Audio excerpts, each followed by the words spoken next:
بن سرما ایک صحابی ہیں اونٹ چرانے والے، یہ گھر آئے، کہنے لگے بیوی سے کوئی افطاری ہے؟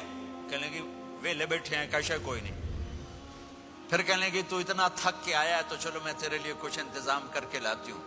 اب یہ تھکے ہوئے آئے تھے، یہ لیٹے اور آنکھ لگ گئی، سورج ڈوب گیا، بیگم کو آنے میں دیر ہو گئی۔ جب وہ آئی دیکھا تو سوئے ہوئے، کہا لگتا یا ابن سرما، ارے سرما کے بیٹے تیرا تو کم ہو گیا۔ ان کی آنکھ کھلی، کیا ہوا؟ کہ اگلا روزہ شروع ہو گیا۔ تو ظہر کی نماز میں آئے مسجد میں تو بے ہوش ہو کے گر گئے۔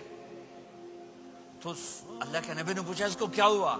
کہ یا رسول اللہ یہ سحری کے بغیر روزہ شروع کر دیا۔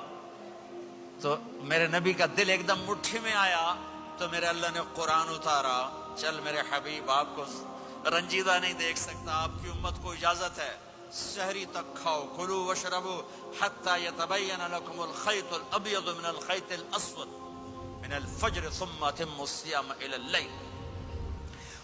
رات کو آسانی کر دی، کھاؤ پیو۔ پہلے جب روزہ شروع ہوا تو ہر شے حرام ہوگی، بیوی بھی حرام ہوگی، خامد بھی حرام ہوگا، ہر شے حرام ہوگی۔ ایک دو واقعات اس طرح اوپر نیچے آئے کہ میرے رب نے سارا نظام بدل۔ ایک اور بدو آ گیا، یا رسول اللہ میں تو مارا گیا۔ آپ نے کہا کیا ہوا؟ کہ میں روزے کی حالت میں بیوی کے پاس چلا گیا۔ آپ نے کہا اچھا تو غلام آزاد کر۔ کہ میں غریب بندہ کہاں سے غلام آزاد کروں؟ آپ نے کہا تو پھر 60 مسکینوں کو روٹی کھلا۔ کہنے کا میں آپ مسکین ہوں، میں کتوں روٹی کھواؤں؟ آپ نے کہا اچھا پھر 60 روزے رکھ۔ کہنے کا ایک روزے آئے کم کیتا، 60 روزے کتوں؟ ایک روزے میں یہ چاند چڑھایا، 60 روزوں میں کیا کروں گا؟ تو آپ بڑا ہنسے۔ آپ نے کہا اچھا بیٹھ جا۔ تھوڑی دیر گزری تو ایک صحابی آئے، یا رسول اللہ یہ صدقے کی کھجوریں ہیں۔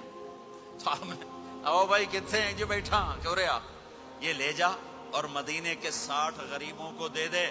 وہ کہنے لگا یا رسول اللہ اللہ کی قسم مدینے میں مجھ سے بڑا غریب کوئی نہیں، تسی یہ نہیں کرو، میرا جرمانہ مینوں ہی حلال کرو۔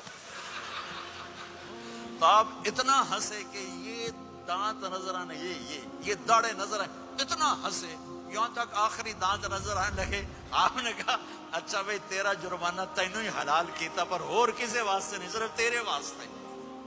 تو یہ اوپر نیچے ایسے کام ہوئے تو میرے رب نے کرم کیا کہ چلو تمہارے لیے رات ساری حلال ہے، ہر حلال چیز حلال ہے۔ سحری کے بعد ختم۔ تو روزہ کھانے کا ٹائم تبدیل کیا، ایک نماز کا اضافہ کیا، تراویح۔ وہ چونکہ مشکل ہوتی ہے تو اللہ نے اجر بڑھا دیا۔ میرے نبی نے خوشخبری سنائی، میری بات دھیان سے سننا، رمضان آنے والا ہے، تراویح آنے والی۔ تراویح کے ہر سجدے پر 1500 نیکی، 1500 نیکی۔ یہاں کی سب سے بڑی مسجد کون سی ہے؟